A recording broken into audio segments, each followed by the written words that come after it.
All right, welcome everybody. Thank you for joining us this evening in the School of Media and Public Affairs for the first of our spring series with campaigns and elections, where a couple times a semester we bring together a Democratic consultant, a political consultant, a student, and a professor, in this case me, to talk about what's going on in politics, what our students should know, and what the consultants should learn from the students.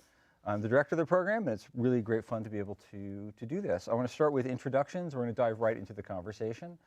And then after a bit, we're going to go to these nice people, and they're going to have some questions. All right, so immediately to my left, Amrutha Chetty is a managing supervisor for GMMB's award-winning political team.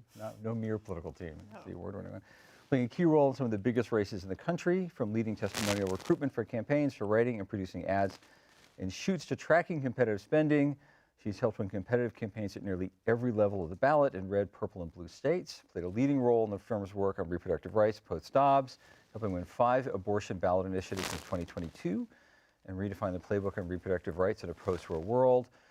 Worked on independent expenditure campaigns in races around the country, Senate Majority PAC, Every Town for Gun Safety, and most recently is GMMB's team working in the Democratic Governors Association to help elect Mikey Sherrill, and a bunch of our students are deeply invested in that race.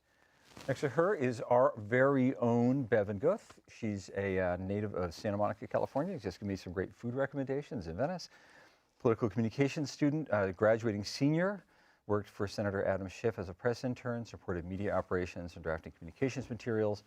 Currently in the doing communications for the Department of Health Policy and Management at the Milken School of Public Health here at GW, where she works in part with my lovely young wife, Professor Zoe Beckerman, the assistant department chair over there, because Washington, D.C. is roughly the size of this television studio. Finally, Tret Weiskup on the far end is a partner at FP1 Strategies, an award-winning ad writer and producer. He's the company's creative director, Michigan native, extensive experience in the industrial Midwest, experience in communicating with independent voters in blue and purple states, helped elect governors Arnold Schwarzenegger, Mitt Romney, Joe Lombardo, Scott Walker, and Doug Ducey. Also well-versed in winning bare-knuckle primary races in the reddest states, engaged in one just at the moment we're talking about in the green room. And his advertising has helped elect U.S. Senators Katie Britt, Bill Hagerty, Tim Scott, Steve Daines, and Eric Schmidt. And in 24, spearheaded the body of advertising work that resulted in FP1 winning the Reed Award for Creative Agency of the Year, as well as I've also won Polly's and others, and is a proud grad of Michigan State. So that's you. That's me. This is the beginning of the 2026, or partway through, I guess, 2026 campaign cycle already. We've had a couple of special elections in 2025. We've had a couple of primaries so far, a bunch of big primaries coming up on Tuesday. From a consultant's perspective, what does 2026 look like? I'm going to start with you, Trent. What's 26 look like for you? It's going to be a challenging environment for Republicans. The country doesn't feel that the economy got better, and while there are lots of reasons that Donald Trump won a second term, probably first and foremost was the belief that he was going to make the economy better. I think there are still significant headwinds from inflation, even though it's stabilized. Cost of living is still the top concern of voters, and they don't feel that their incomes are keeping up with prices. So that creates a lot of problems for the party in power. And so if voter perception of the economy doesn't switch over the next 6 months, I think it's going to be a very, very difficult midterm election. So it's affordability, and Republicans are on the wrong side of that as of the end of February. Yeah, I just think it's, you don't get out of one of these things easy. I mean, and we've had it since the pandemic, and, obviously President Biden felt the brunt of that. I do think that the Dobbs decision sort of blunted some of that political pain that he would have suffered in that 2022 midterm, but it kind of caught up to him in 2024. But it's still very real, top of mind. I'm sure, you're seeing it in your polling too. It's what people say. So from your perspective, is 26 all about affordability? I think it's going to be a huge factor. It's hard. I'm a Democrat. I'm not an optimist. So I should feel better about Trent saying that it's going to be, tough for them, but it's been tough for us too. We took a real beating in 24. And I think this year for us is a lot of what did we learn from that? Our party's in a really interesting situation where we're not in power, so we're not, being held as accountable for all the things he mentioned, right? Like we are not the ones who voters perceive as the reason for prices anymore, hopefully. But we don't have a unified message. We don't know who our leaders are. We had some great successes in 2025, but that led to a lot more questions for us, right? Like, is it the party of, progressives in New York City? Is it moderates in Virginia and New Jersey? And what that all means. I think affordability is a really big piece of it. I think what people feel like is impacting their everyday lives is always a thing that sinks in. Part of that affordability message for us, I think, is going to be healthcare. We might not feel those cuts, but people already feel their healthcare is too expensive. You talk about the cuts that could be affecting them. That'll be a big piece of it. And then I also think that the things that are getting the news off of affordability hopefully are things that continue to remind people that the party in power is not the one that they like. Unpopular things like ICE in Minnesota, unpopular things like the Epstein files. So I think affordability continues to be the center of it. That's what people feel when they go to the grocery store. That's what people feel in their everyday lives, whether that's healthcare or their energy bills. But I think, even though it's hard for us right now, we don't know who we are as a party, at least we're not being held accountable for the things that they don't like in their life right now. So these campaigns are being run at you and your colleagues and classmates. For 26, as a graduating senior who pays attention to politics, what's this election about? Honestly, I do think they both touched on it. It is affordability, especially for young people. I mean, I'm graduating this year. I have to go live life for the first time on my own. All I'm thinking about is how much does that cost? Where can I live where I can do that and still have a career that I want? I've talked to my friends before this, asked them what they care about. It's affordability, 100%. Healthcare too, I'd say. A lot of cuts have been happening that I think people are really frustrated by, really scared by, and I think those two things will be top of mind for most of the people my age. All right, so let's hang out on affordability for a minute. Now, Trent, I kind of feel bad. Your party's in a bit of a bind. Mortgage rates came down. Inflation has slowed. Economic numbers are bouncing around a little bit, but some prices have actually dropped. Yeah, I think they're cracking through. I think there has been progress. It's just that perception is a lagging thing. It takes a long time for people's perception about the economy to change unless there's like a really seismic change in the economy. And it's one of the things that drives the cost consideration is the price of groceries is not going down. Even if inflation stabilizes, people see the box of cereal and it's $7.50 or $8 and it used to be $4.75 or $5. You know what I mean? And it's a trigger for them. It's a pain point. And so even though you've seen like the price of gas, which was a massive inflation driver, the anger point in 2022, that's come way down. It's still not mitigating all these other things. And then new to the equation is what you're seeing with electric rates, with data centers, and there's this whole big brewing controversy in states about, the role of data centers and AI and what that means to the cost of energy, and then healthcare. Healthcare is costly, it's expensive, and it's very sensitive and very personal to people. And it's really an area where Republicans need to get much more proactive with solutions around the healthcare issue. One of the things that is just fascinating in my years in politics, that the coalitions have been essentially flipped. When I started in politics, the Republican Party was the party of college-educated people in the suburbs that made a lot of money. Now we're the party of working-class voters who are non-college educated. So one of the exit poll statistics that is kind of mind-blowing is Donald Trump won voters under $50,000 worth of income. Kamala Harris won voters above $50,000 of income. So the new Republican coalition is very sensitive to prices, very sensitive to healthcare. And a lot of our thinking is still geared around 1994, when it was a big tax cut that you gave, which is how you did your governing. See, so there's a lot that the Republicans are going to have to figure out. I know the Democrats have a lot that they have to figure out. Nothing is perfect, and we all have our own cross pressures and things like that. But in a lot of ways, you have coalitions that have entirely shifted, but political leaders that are still advocating for things that their old coalition liked versus what their new coalition might like. Well, this sounds like it's a bit of the tension you said Democrats are feeling, right? Is it the time for new progressives and new voices, or is it moderates, we have to regain the center? you know, are you just hoping that people still feel like everything's expensive even as it gets less expensive? Are you? It's kind of both, right?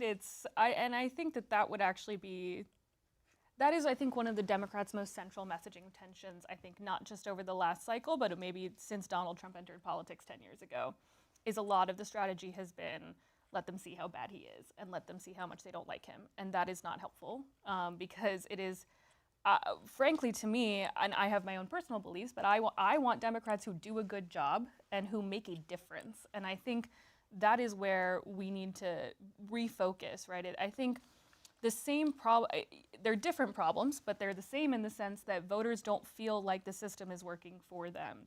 They don't feel like their leaders are doing anything to solve their problems.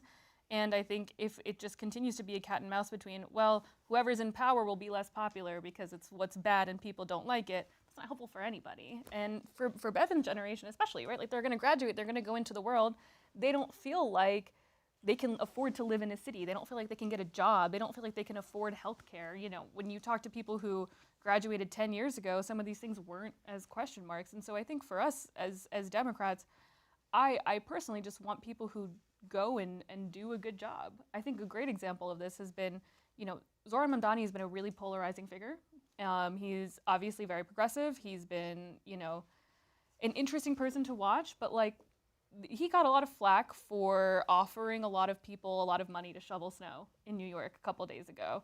And then all the snow was shoveled, and everyone's like, he did a great job. We can go to work. And I think people, when Democrats are able to deliver, when any politician is able to deliver, it does a lot more than policy talks. It does a lot more than these vague messaging things. What are you doing to help people's lives? And that's why he was so popular.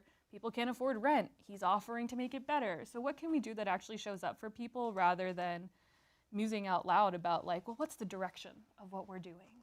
Let's help people. And then maybe voters will start to feel like there's some difference. So we've all been around politics longer than you have. Some of us remember back when the coalitions were flipped.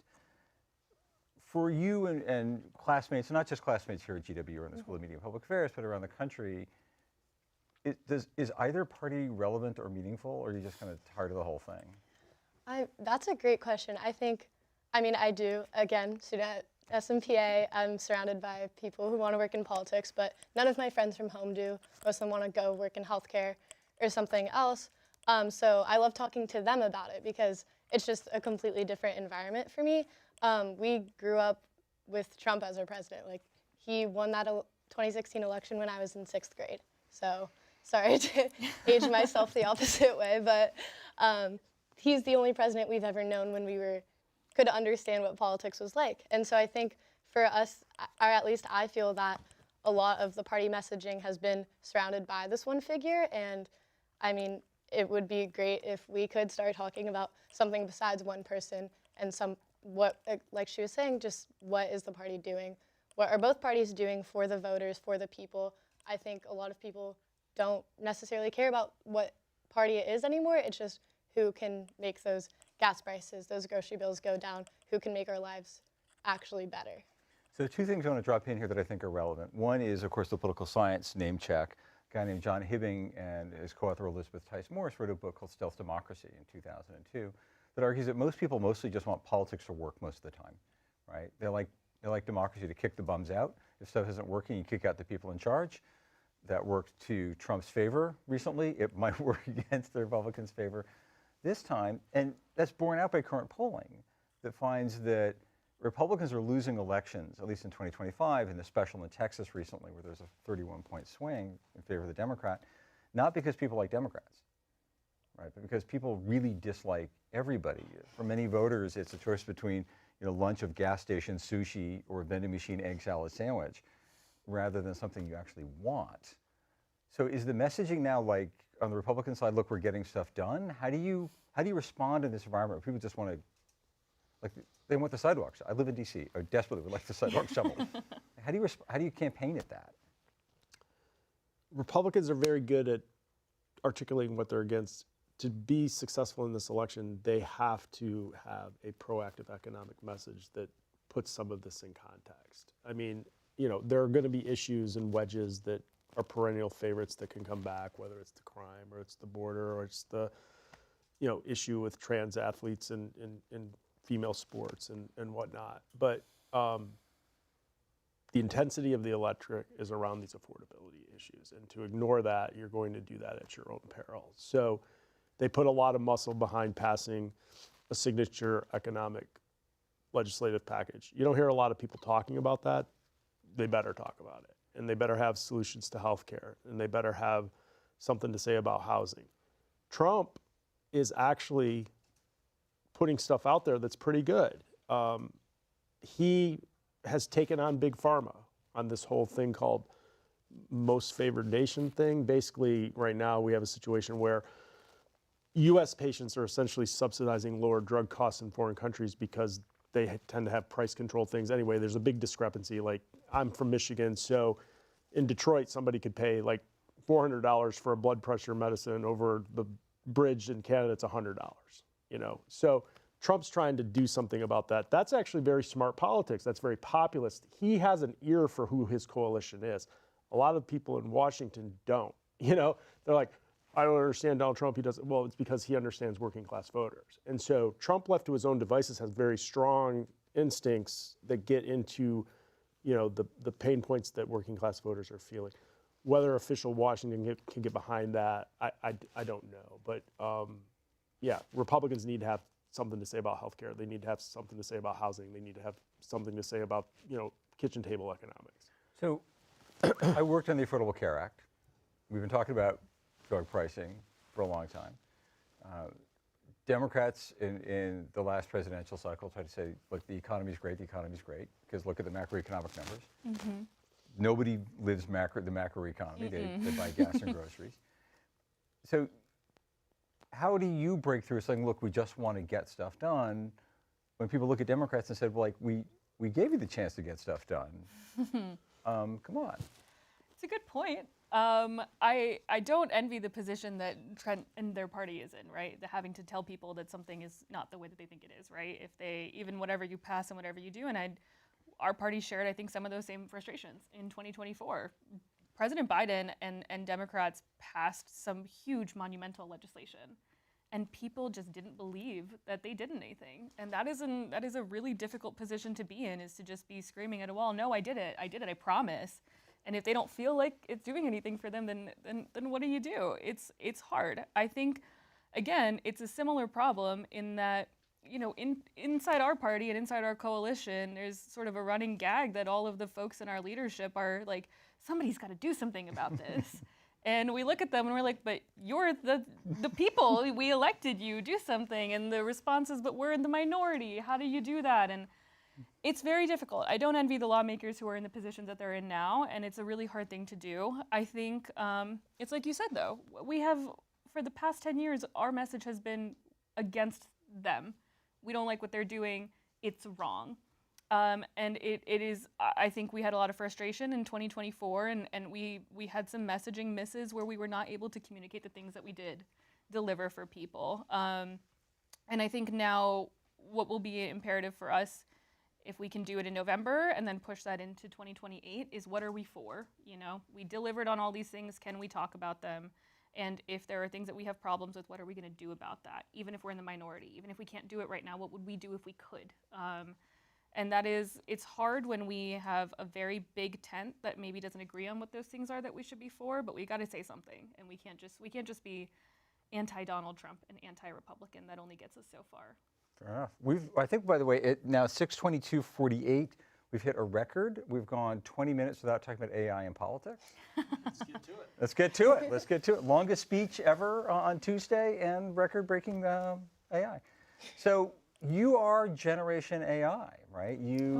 It sort of exploded onto the scene, but as you were in school here at GW, it sort of exploded. You and your classmates are using it appropriately as professors ask you to in classes. Mm-hmm. Okay, just right. And you're seeing it used on campaigns. How do you see AI in politics? Because your perspective is going to be way different than the rest of ours. Yeah, I think, again, as you said, I wouldn't consider myself Generation AI, but it's definitely playing a big role. I think my generation is way more open to using it.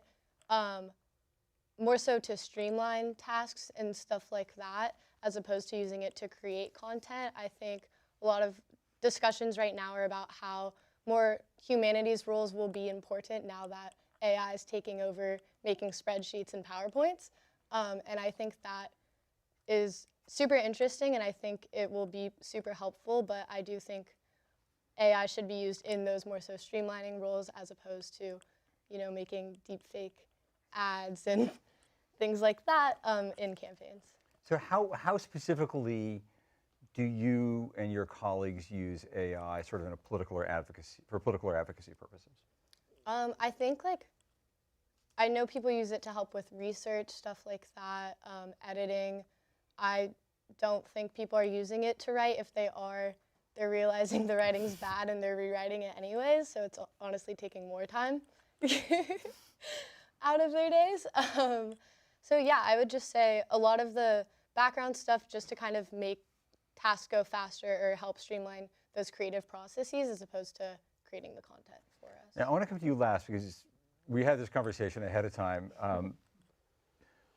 You're sort of in between the two of us on the ends here.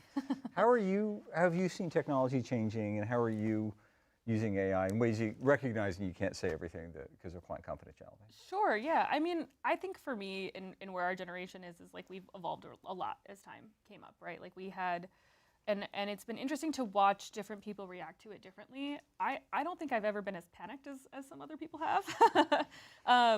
It's obviously going to change the way, a lot of how we work and a lot of things. And I think that you hit the nail on the head. When I think about using AI, I want it to streamline things, I want it to be efficient, and I don't want it to replace creative thinking. For us also, I think just as creatives, I don't think it is as effective. Like, I think a lot of people are really turned off by AI, and there's been a lot of early experimentation in political ads on both sides of the aisle, but particularly I've seen a lot from our friends on the right of very deep fakes. I saw one the other day of Abigail Spanberger saying things she never had and taking people's guns and putting them into a trash bin or something. And sure, I'm sure that does something for someone somewhere. I don't think that does anything for people. And I think that there's such a limit on how far those things can actually penetrate and have a persuasive impact on people.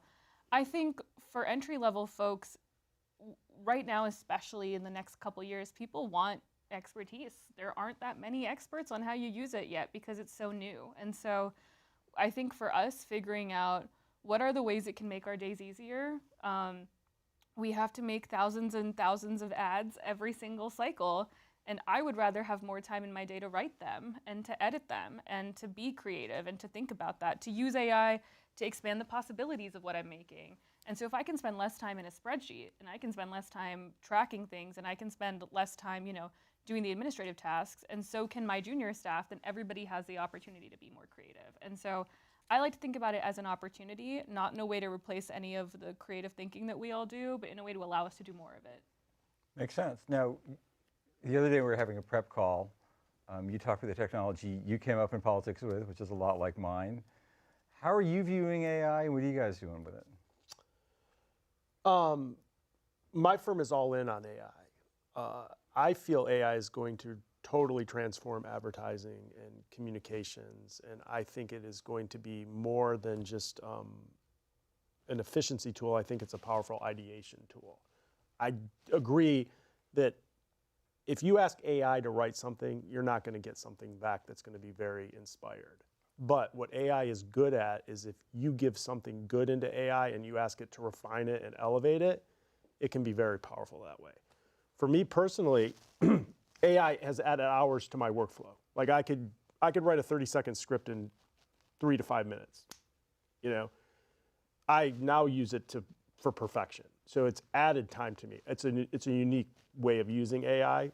AI is exactly what she said. It can be enormously efficient on taking administrative burdens off your plate and allowing you to think more creatively and whatever. But so my firm is trying to basically empower all of our young people to say, look, AI can be your intern. It can be your smart intern. You can have your own relationship with AI. Nobody really needs to know. And if it does good, you get all the credit.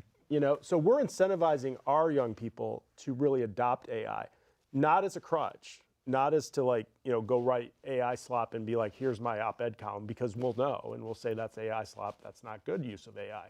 So I think there's good use of AI, bad use of AI. I think AI is only going to get more and more important in our society, in our businesses, in our politics, and everything. I think there are important ethical questions about how to use it.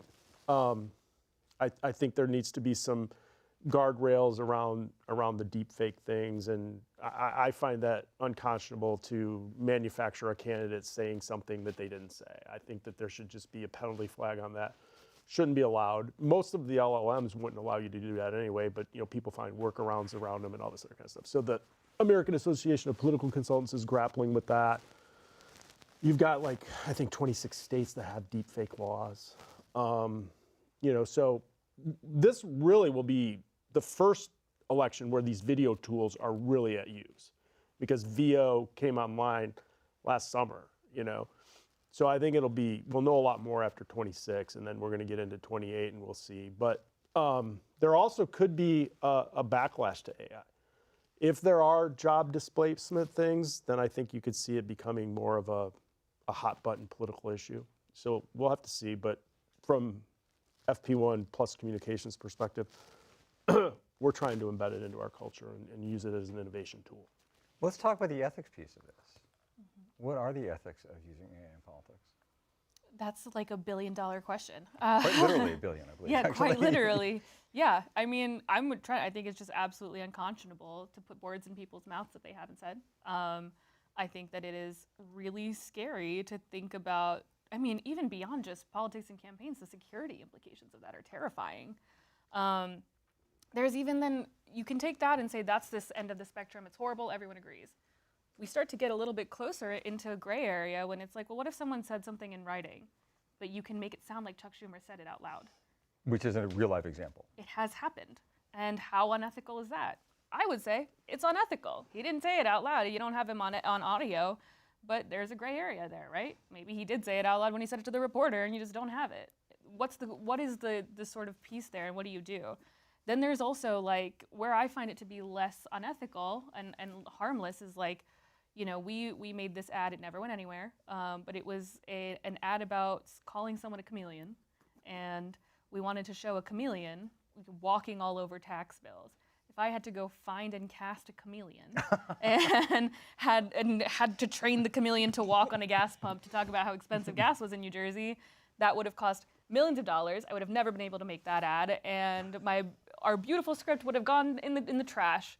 That's less unethical to me. It's fun, and it allows us to be more creative. So it's a sliding scale. I think it's like you said, the AAPC is doing a lot of work on this to try and create guidelines that consultants can work within. A lot of states are starting to catch up. But I think that there is a large part of the world that is ungovernable, and there is a large part of politics online that these structures and systems get away without being able to regulate. And so it's really scary. I also think that it can't go unmentioned that particularly women have been really at the target of deepfakes and AI being used to really target people online with misogynistic hate. And I think that is also an interesting thing to watch as we go into this year. More female candidates running on both sides of the aisle than ever before.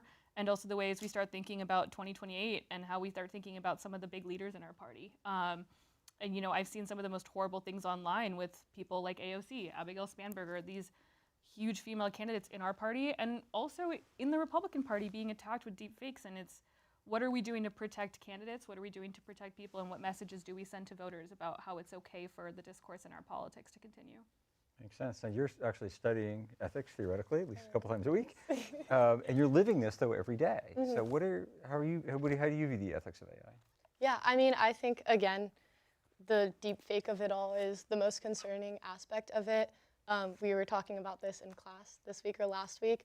The concern of people not believing anything anymore is something that we brought up, and I think it is super real and very concerning when we think that everything is a deep fake. What happens to politics? What happens to society in general? So I think that's something that I'm really interested in seeing. Hopefully that isn't the case, but I do think I have become so much more skeptical of everything I see. A lot of what I'm seeing is real, and I'm like, no, this is AI, but it's not. And that is super concerning, especially for media literacy and all of that.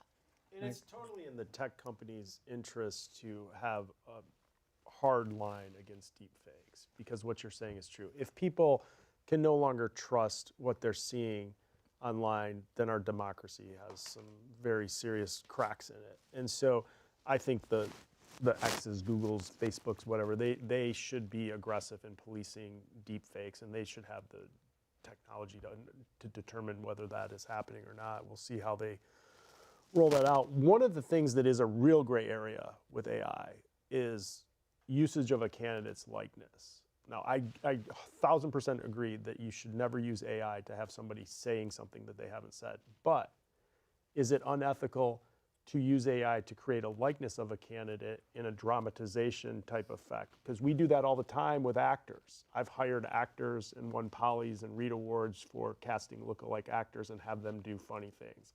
I did it in a race in Montana for Tim Sheehy against John Tester. I hired a 300-pound guy, gave him a buzz cut, put him in a suit, had him jumping up and down in front of the Capitol every time Joe Biden and Kamala Harris said jump, John Tester said how high, okay? Now I can do that with AI.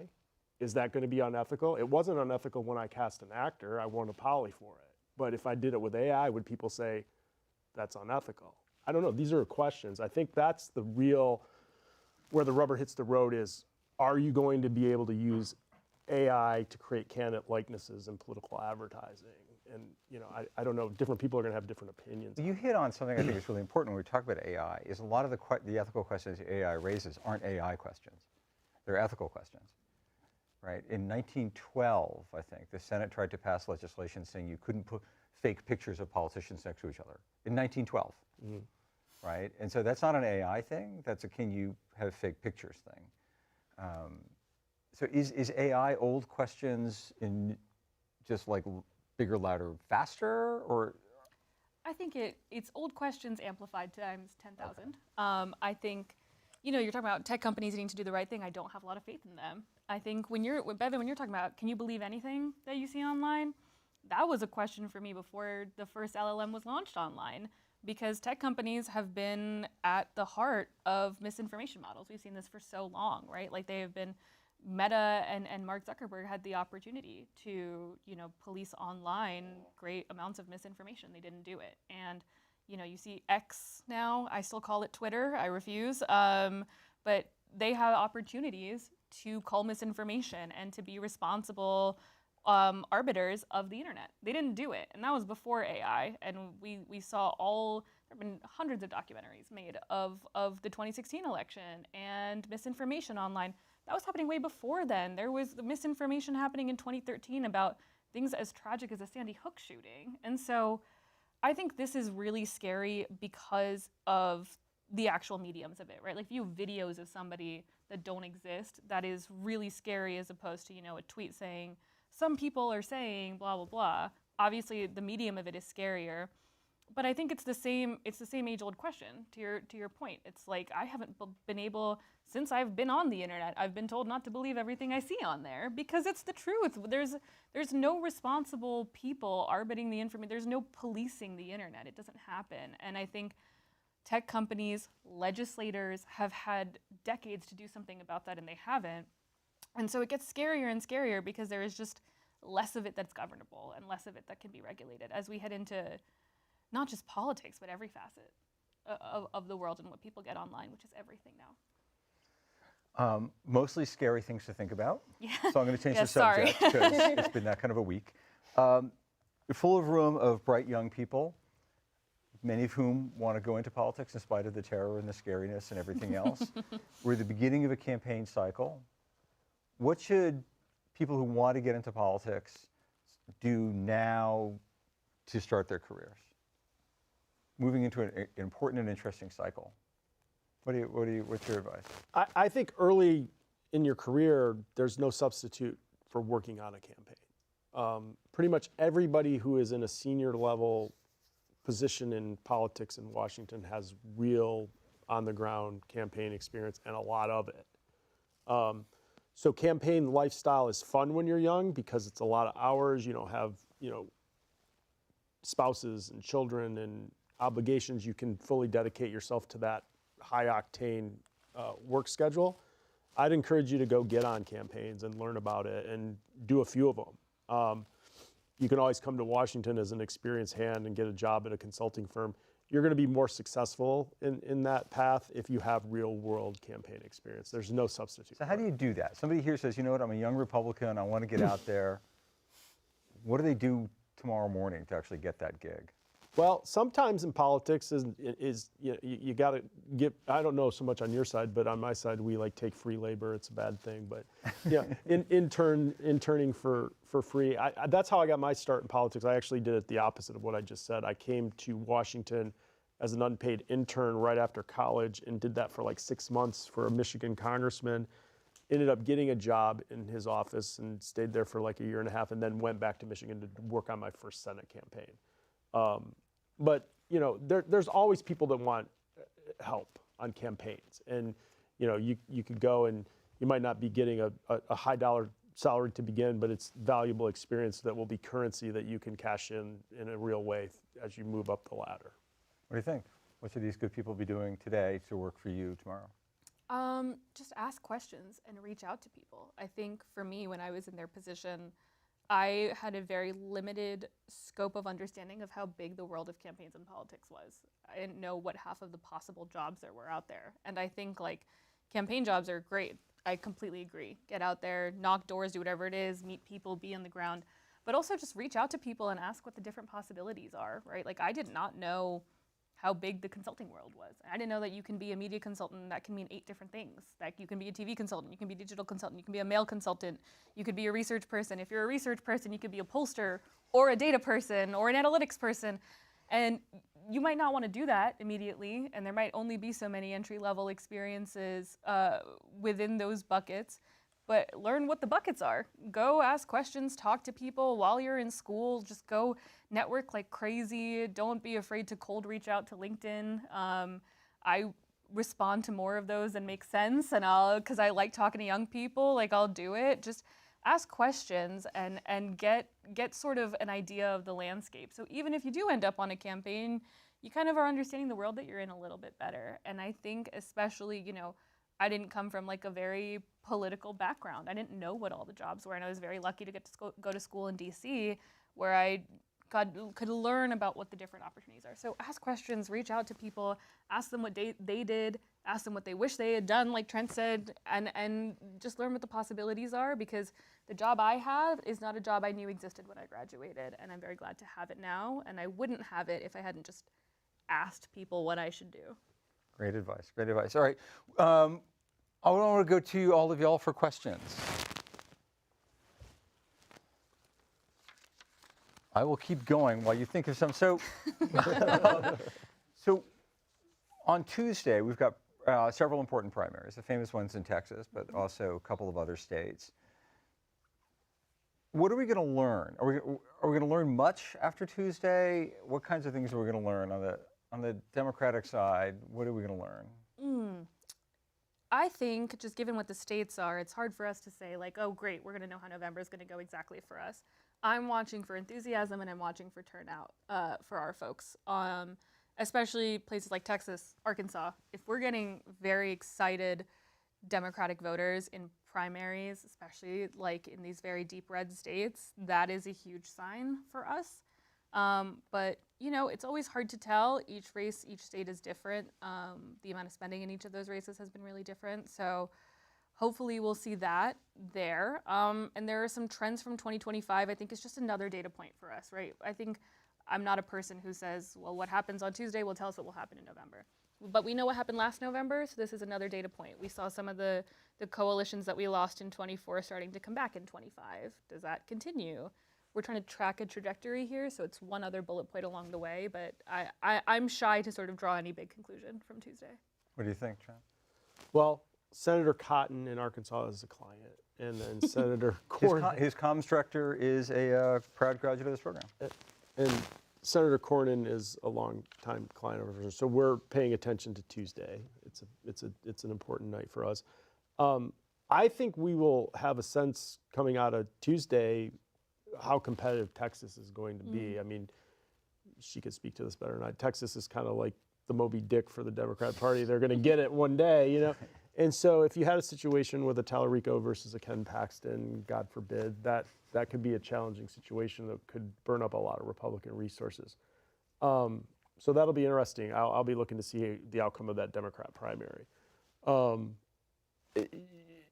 I feel almost assured, not 100%, that the runoff will be between Ken Paxton and Senator Cornyn, and then that's going to be a 3-month closed bayonet fight. It's going to be tough And expensive. Yes, it will be expensive, and it will be tough, and it will be a difficult campaign. But Senator Cornyn is a very effective leader. Like everybody on the Republican side, inside Texas, that that everybody's for him. The farmers, the border patrol agents, the law enforcement, the business community. He's a very effective senator and a very important leader for Texas and the country. Republican primaries are tough for people who've been in office as long as Senator Cornyn has been in office. And he has a pragmatic side that wants to actually legislate and solve problems. And sometimes that means working with people on the other side of the aisle. And that can be to your detriment in a party primary. So those are the dynamics at play. I feel good about our chances in the May runoff. But it's a big race, and it's going to have a massive impact on the map, because if Texas is in play, then the Republican majority is in play, because it means that dollars have to go to Texas that can't go to Michigan or that can't go to Georgia. And then, you got a situation where you're trying to defend Susan Collins and you got to defend Dan Sullivan. It gets tough. The math gets hard. So Texas is a big deal. So you're looking then at turnout, margins, beyond what the top two are. Yeah. The turnout's going to be the turnout, on the Republican side. A lot of money has been spent. I'll be looking at like what the margin is. It wouldn't surprise me if Paxton's first. It'll be how much is he ahead of Cornyn. I feel over a war of attrition, we can win that battle. Like I said, it's going to be a tough campaign. But I feel like what complicated this thing is Wesley Hunt got ambitious. And so he got into this race against the advice of pretty much everybody who knows anything about politics. We're like, hold your ambition, you can have a bright future, but now's not your time. So because nobody wanted to have a big expensive first round of voting and then an even more expensive second round of voting, that's just resources that we could put other places. But, everybody has a right to run in American politics. That's the system.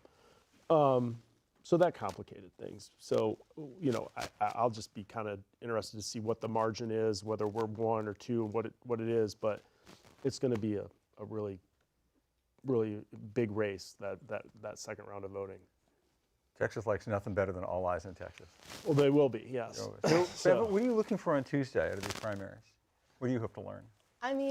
I would like to be optimistic in what happens. But again, I think at least the Democratic Party has a tendency to see one good thing happen and decide that's what the future is going to hold. And I don't think that is going to be the case necessarily. I'd like it to be, but I think it's just important to, see what happens and learn from it. But we can't just see what happens and run with what we did in those elections. Again, Texas is very different from any other state in our country. So is North Carolina. I think that we can learn from what people are doing, but not from, just not assume that what's going to happen there will happen anywhere else. I can assure you that on Wednesday morning, every pundit in America is going to wake up and say, see, I told you so. I was right all along. And for a small, probably large fee, I'll happily impart my wisdom on your candidate. But what I'm hearing is, don't overlearn from any one result.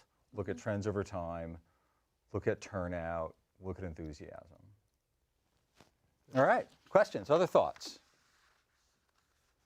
All right, here we go. And introduce yourself to these nice people. Hi, I'm Cassidy. I'm a journalism and mass communication major and a sustainability minor. I'm a junior. I forgot to start with that. I think something I was curious in hearing more about is I know that you all spoke about what voters are looking for with these midterm elections, in addition to looking at current events in the news. I know you all spoke about how voters are looking for affordability. I guess when measuring that public opinion, what methods and strategies do you tend to use the most? Like, is it polling, data, or like any other strategies that go into that?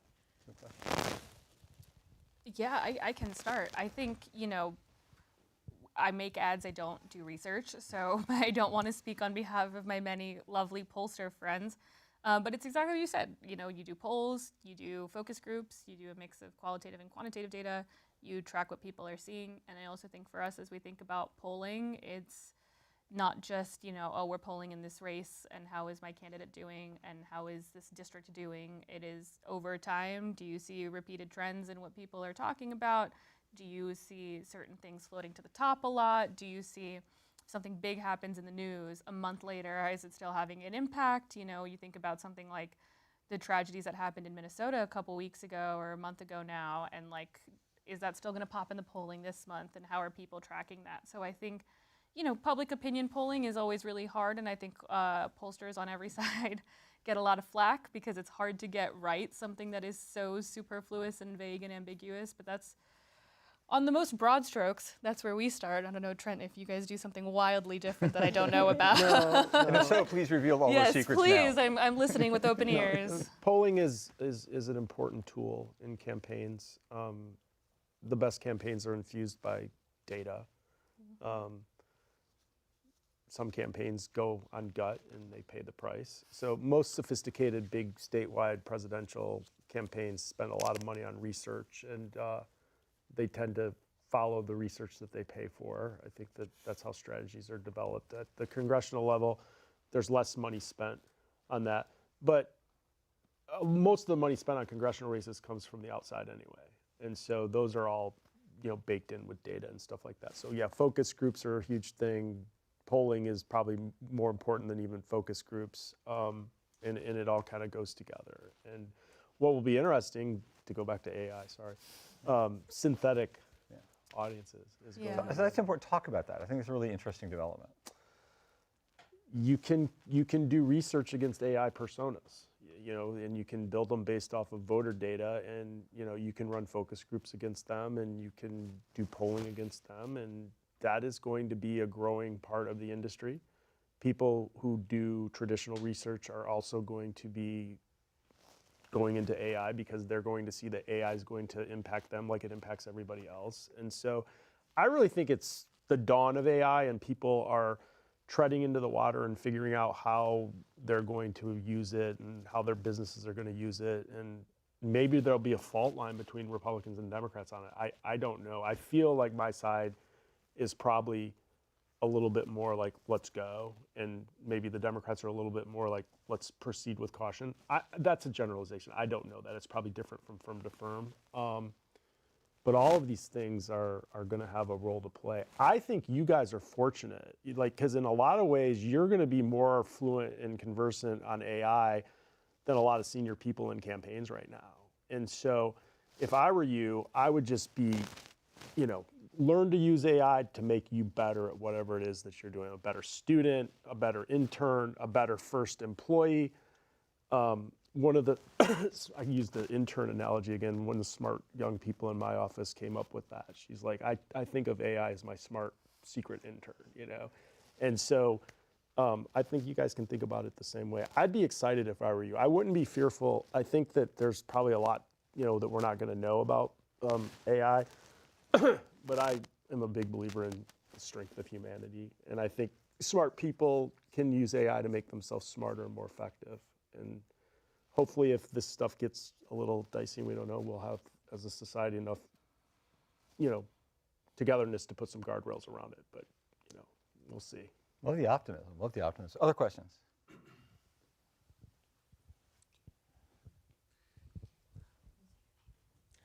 Hello, my name's Joan. I'm a sophomore political communications major. And I mean, even in your conversation right now, you kind of talk about polling. And I feel like this year we kind of seen Gallup say they're stopping doing their presidential approval ratings that they've been doing for so long. And even I'm a New Jersey native myself. My local Monmouth University, which is a big player when it comes to polling, has also suspended their program.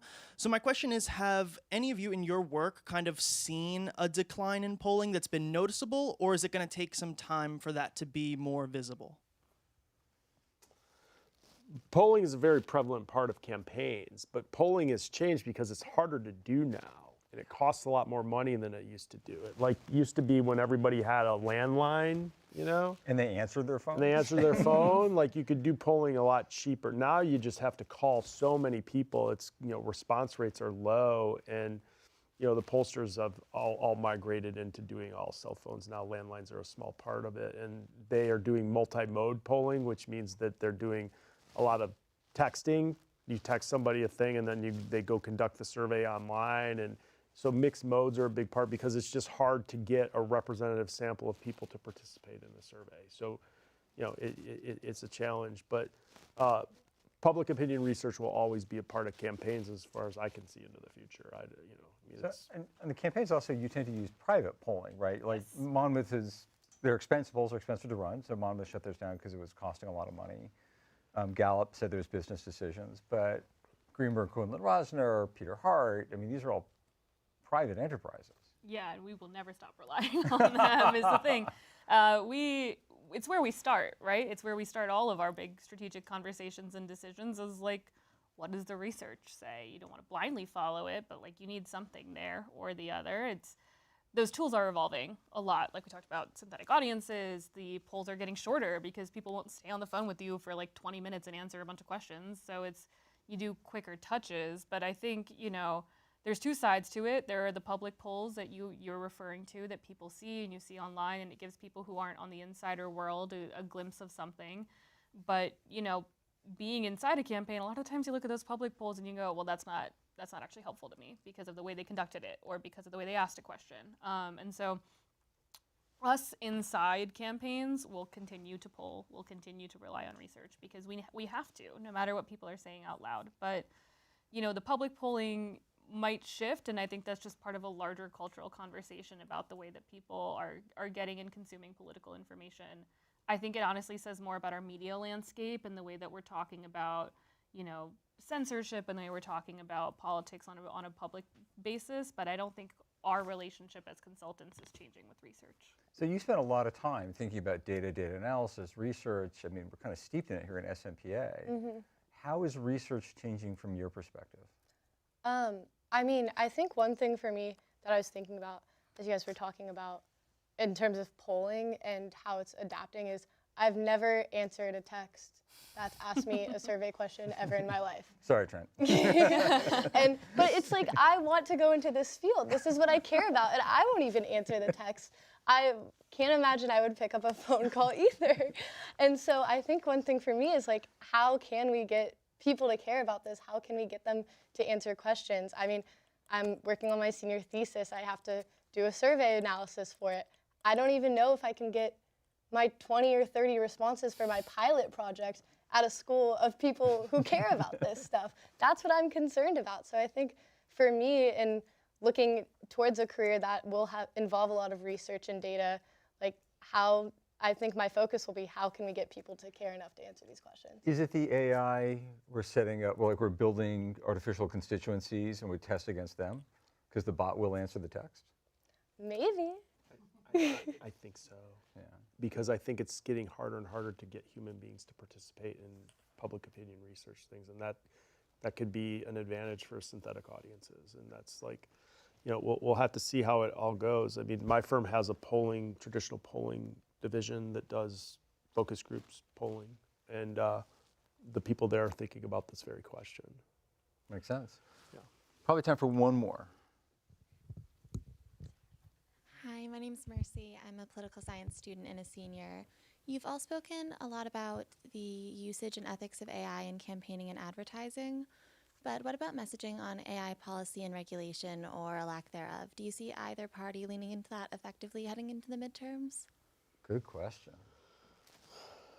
it's go ahead. No, go ahead. Yeah, I was just gonna say it's a hard one. I've talked a lot about AI. No, it's what's happening. It's yes and no. I think what we talked about on the broad strokes of what the midterms are going to be about, affordability and people's healthcare. Those things are likely. I don't see millions and millions of dollars that are going towards that suddenly changing course anytime in the next couple of months.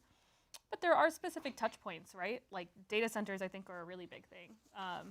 Not to keep being the girl from New Jersey, but I love to be. There was almost a data center built 20 minutes from my hometown, and people got very upset, and energy bills have been already very high in New Jersey. It was a big thing that Governor Sherrill campaigned on, was reducing those energy bills. And so those kind of touch points, I think, are going to be really important. And while, you might get a few congressional candidates who might build a platform around AI regulation, those things always happen, specific candidates. I think, you're more likely to see people on either side of the aisle talking about it in terms of data centers, affordability, talking about it in terms of what it would do to people's energy bills. And then I think something I always find really fascinating is this sort of Venn diagram between our parties, which is government surveillance, people feeling the government is in their business. We've done a lot of I find a way to talk about abortion rights in every panel I'm on, but we did a lot on reproductive rights, on how that was sort of an invasion of privacy to ban abortion. And I think that if there's an overlap there in government overreach, or tech companies, people don't love them, overreach by them. So I think it will be less so about a platform of AI regulation and more about what are the other ways in based on concerns voters are having around it. Does that sound right? Yeah, I think 2026, we're going to learn a lot. We're going to see how these AI tools are deployed in a broad scale in politics, because a lot of them were new, as long last summer. And then I think 2028 is going to be the main event. I think by then we're going to know if there is economic dislocation associated at the entry level or white collar jobs more broadly. And if that happens at a real way where people are feeling that they're losing ground economically, they're going to push back on their policymakers, and we're going to have a big debate about it. And part of what the pressure point of this is that China's not going to stop on AI. China is going to move forward, and so there are national security implications. But how we sort this all out, I think, is going to be probably an issue worthy of a big debate in 2028, and I'm sure we'll see that happen. But my daughter is a high school senior. She's just graduating this year and is going to go to the University of Michigan. And I know she has a lot of anxiety and angst about AI, because she's a very talented writer and she's creative, and she worries about AI intruding into her ability to do that kind of work. And I just try to give her the advice of understand the technology and make it useful to you. And I encourage all of you to do the same thing. I'm sure you already are. So we'll all just kind of move forward together as a society, different age generations together, and hopefully we get it right. It's really important. I think we can. So, last word on the topic: is AI a campaign issue for you? I think it's more of an employment issue, just to be candid. I'm graduating, I need a job, and yeah, seeing, as we were talking about, AI taking up some of those more administrative tasks that entry-level people usually do, it is a bit concerning, but I'm hoping that employers see that my generation can use AI and we understand it a little bit better, just because it's easier to grapple with, and hopefully it'll be more of a skill than a downfall for us. Excellent. With that, I want to thank our panel for joining us this evening. Thank Anna, Jack, and the team behind the cameras and in the control room behind you. Thanks always to Campaigns and Elections, and thank all of you for coming out this evening. We'll see you next time.